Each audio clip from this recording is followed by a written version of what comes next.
how did you test the credibility of the two witnesses?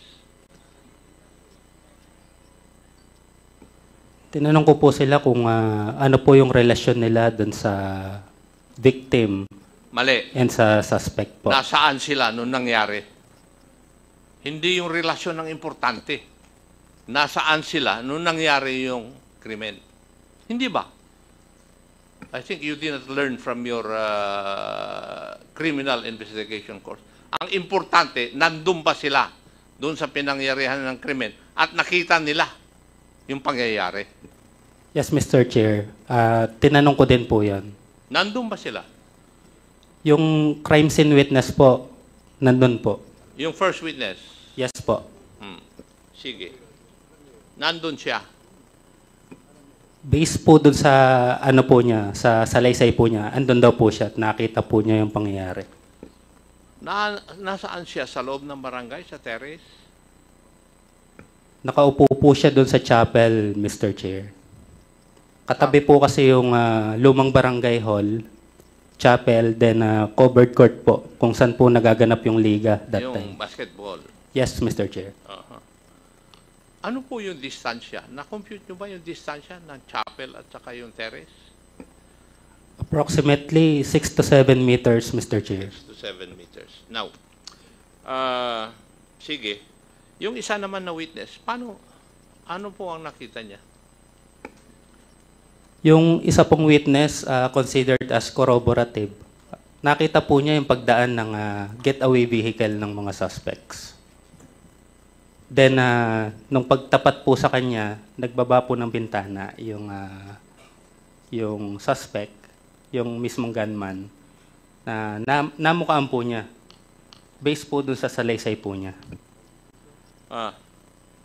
So, sinabi po ninyo, suspect. So, it's more than one. Yes, Mr. Chair. Okay. Yung vehicle, ano po yung vehicle? Pinag-describe nyo ba sa kanya? Base po dun sa salaysay po niya and dun sa nakuha sa CCTV, it's a black Toyota Innova. Innova. Tinted or not? I think, Mr. Chair, tinted. Huwag kang mag-think. Alin yung totoo? Hindi ko kailangan yung iniisip mo. Ang gusto kong malaman, yung katotohanan.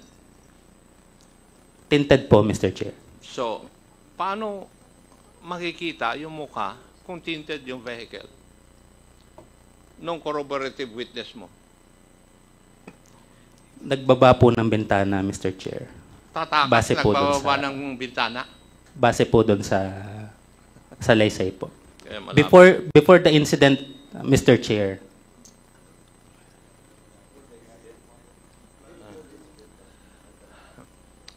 now, matanong ko, ang ginamit na po na firearm ay M16, napakahaba. Unless folded. Di po ba? Maski folded, mahaba pa rin. yes, Mr. Chair. Folded ba o yung regular na M16?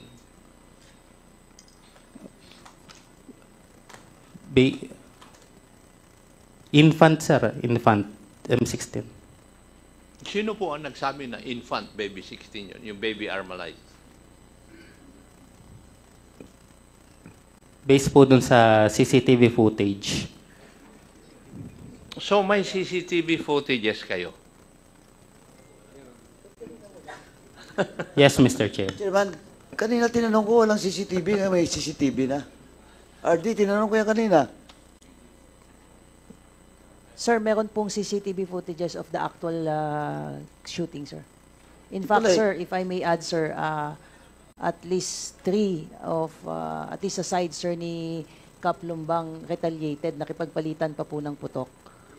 Yung mga kasamahan po niya na lumabas po doon sa barangay hall, it was clearly seen doon sa CCTV. RD, pwede bang paki-submit in this committee the CCTV? Yes, Kasi we will parang submit, hindi Mr. kompleto yung Chair, istorya. Ngayon ko rin din nalaman. I was informed na nagkaroon nga ng barilan. Kung nagkaroon ng barilan, nag-retaliate ang mga lumbang, edi wala kayong nakuhang witness doon? Nagbarilan, ha? Nakipagbarilan. Di yung mga nakipagbarilan sa mga grupo ni Lumbang, Di nakita nila kung sino yung mga kalaban nila. As reported, sir, by the provincial director, ilang beses, sir, nilang kinonvince itong mga nakipagpalitan ng putok to give statements to establish, sir, the circumstances during and even after the shooting, sir. But all of them refused to give Okay. statements, sir. Konsehala Lumbang, is this true na sinasabi nila ni PD na yung mga nakipag-retaliate sa balikan ng putukan ay kinausap para mag-witness and they refused? Yung mga sinasabi po nilang ng putok sa kanila, si Mel po kasi kada alis po niya ng barangay, pumupunta po siya minsan sa Manila, sa ibang lugar. Pag po balik kasi, iba-iba po yung mga kasama niya. Kaya hindi ko po masabi sa kanila kung sino yung mga sinasabi po nilang ng baril nagpaputok ng baril. Tsaka sa insidente po, Mr. Chair, sa mismong outpost po ng barangay, ang kasama lang po ni Mel doon, yung isang babae na nagpanggap na nanghihingi ng tulong, at saka yung isang nasa labas na naka-tricycle, nakasama po nung babae na ano po ni Mel doon sa mesa ng outpost. Yung outpost po kasi, Mr. Chair, pagpasok mo, parang maliit na terrace. Tapos, usog ka lang po, may pinto doon. Doon po yung pinaka-opisina niya. Noong dati pang barangay hall po yon. Ngayon, dahil naging outpost po doon, yun po yung pinaka-standby po ng mga bantay bayan. Nung oras po na yun, Mr. Chair, dahil ongoing po yung basketball, yung court po kasi nandito sa paggitna po ng bisitas. Covered court, bisitas, tsaka yung outpost. Yung outpost po, dun nakaupo si Mel pagkatapos po nilang naghapunan. Nung naka-stay po sa harap po ng outpost, may pumasok po na babae na kausap po niya na nanghihingi daw po ng tulong. Yung babae po na yun, may kasama sa labas na naka-tricycle, nakaupo yung kasama po niya ng tricycle doon sa likod po ng motor, nakaabang po doon. Yung babae pong katabi ni Mel, kausap niya, parang hindi po nakapokus yung pag-uusap nila ni Mel. Ngayon, yung pong babae na yon, parang nagsiselfone, maya-maya po may bumaba na, sa harap po kasi ng bisitas, may pababa na daan, galing po ng highway. Doon po sa pababa na yon, doon po dumaan yung sasakyan, tas doon po pinagbabaril si Mel. Tas yung babae pong kasama ni Mel doon sa harap, sa loob, lumabas lang po siya na parang wala, na hindi man po natamaan doon sa pagbabaril kay Mel. Nakaupo lang po sila sa iisang mesa. Katabi po niyang doon sa upuan, si Mel, talagang nabaril po. Ito pong babae, wala, ni isa man po tama o ano man po na sugat po sa kanyang katawan. Pagkatapos po ng insidente, lumabas lang po na normal po yung babae. Nakita po yan, Konsehala Sa Lumbang, sa CCTV CCTV? O po. sige, okay. Opo, So we Mr. ask the submission of all those Mr. Chair. CCTV para makita po ng mga members. Did you consider that, investigator? Yung minimension ni Konsehala Lumbang, because bago ko ibalik kay Chairman Acop, did you consider yung mga aspect nung pagkilos ng dalawang babae na nasabi niya na nandun sa CCTV? Kasi very crucial yun, ha? Yes, Mr. Chair. I-consider ninyo? Yes po. Nakilala nyo yung mga babaeng yun? Yes po. Identify nyo? Yes po. So, anong mga binanggit nila sa inyo sa investigasyon? During her interview, wala naman po siyang nabanggit sa amin about dun sa Taga ba sila? ibang barangay po, Mr. Chair. Nako. Okay, ibang barangay. So, anong barangay? Barangay Camba, Arayat, Pampanga. Taga-Arayat din. Yes, Mr. At yung Chair. isang kausap niya na isang babae din, taga same barangay. Same barangay po. Doon din sa ibang barangay. Yes, Mr. Chair. Sige,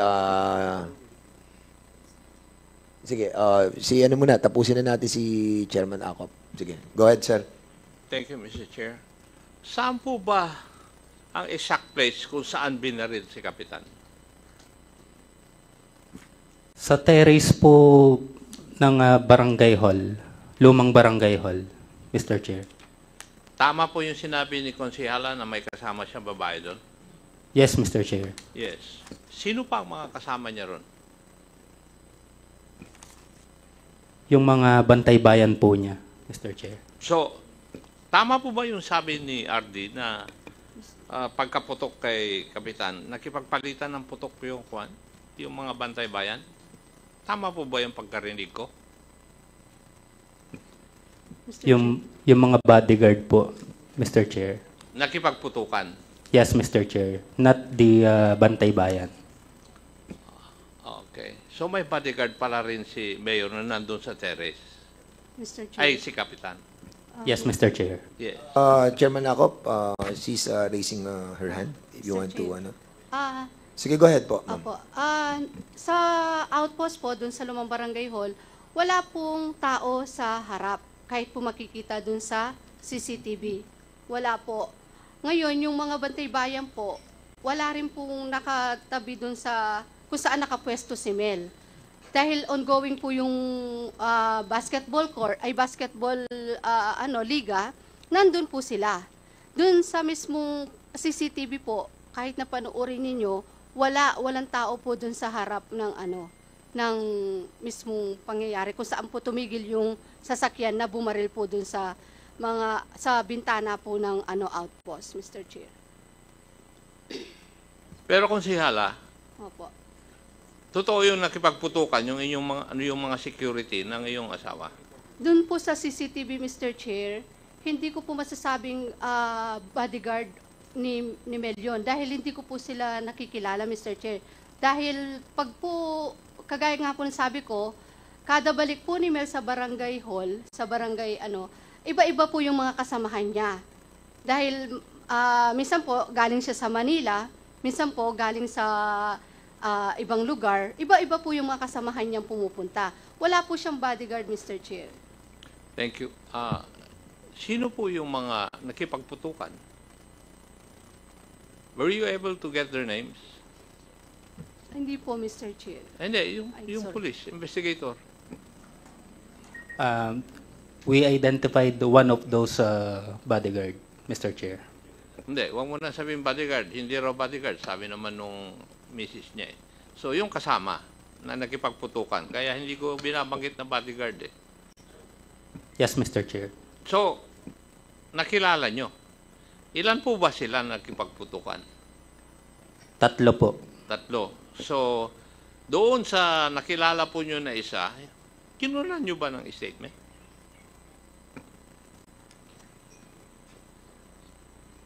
Pinuntahan po ng... Hindi. Sagutin mo yung kinunan nyo ba ng statement? Hindi ko tinatanong kung pinuntahan siya o ano. Kinunan nyo ba ng statement yung nakilala nyong isa sa 3 na nakipagputukan? Yes or no?